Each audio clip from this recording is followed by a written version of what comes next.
بنده های خدا و برای شنیدن میگم که چمنگو اما مفتونی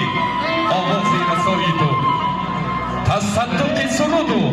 هر نوای بی‌بهای تو زیبی جام و زیبی بزم و زیبی ملت تاجیک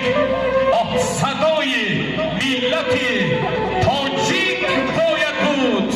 صدای تو مهربانی. تشکر برادر. سلام عرض میکنم از نام خودم از نام اهل صنعت از نام کل دوستایی که قدردان در این درگاه حضور دارید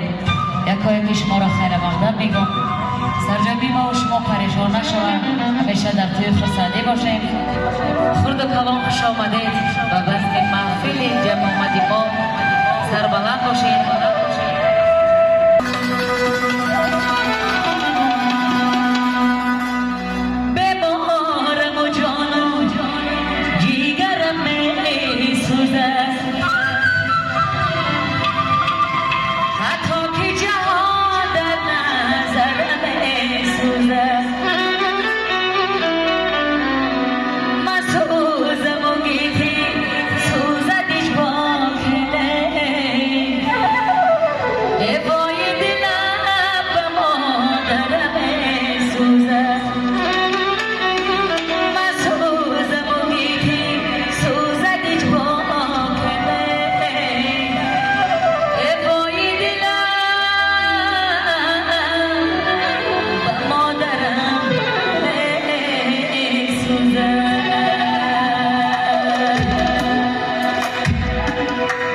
احترام